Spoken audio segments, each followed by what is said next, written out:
Nehemia sura ya 4 aya ya 6, Biblia inasema hivi: basi tukaujenge ukuta, na ukuta wote utaungamanishwa kiasi cha nusu ya kimo chake, maana watu walikuwa na moyo wa kufanya kazi.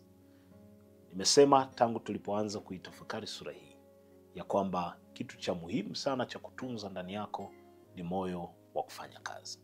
Sasa angalia, watu hawa wanapita kwenye changamoto. Dhihaka ya Sanballat na Tobia ni kubwa, lakini bado wametunza moyo wa kazi ndani yao.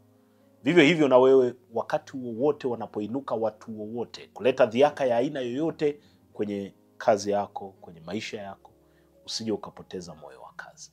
Tunza moyo wa kazi ndani yako. Hicho ni kitu cha muhimu sana kwako, ni kitu cha muhimu mno. Hakikisha ya kwamba moyo wa kazi unatunzwa.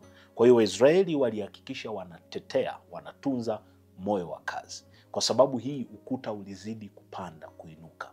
Na kadiri wewe unavyotunza moyo wa kazi utazidi kufanikiwa, utazidi kustawi. Usije ukaruhusu kukata tamaa. Usije ukaruhusu kuvunjika moyo. Utajikuta umepoteza vitu vingi zaidi ya hicho unachofikiri. Vita zozote zinazoinuka, zinainuka ili kukufanya ukate tamaa. Kwa hiyo unapokaza moyo wako, unasimama imara, ndipo ambapo unadhihirisha ushindi. Ndipo ambapo unadhihirisha nguvu ya kwamba utafanikiwa. Na hili ni jambo muhimu sana kwenye maisha yetu. Ni jambo muhimu sana. Hakikisha unatunza na kulinda moyo wa kazi. Tuombe. Bwana Yesu, ninakusifu na kutukuza. Ninaomba kwa ajili ya moyo wa mtumishi wako huyu.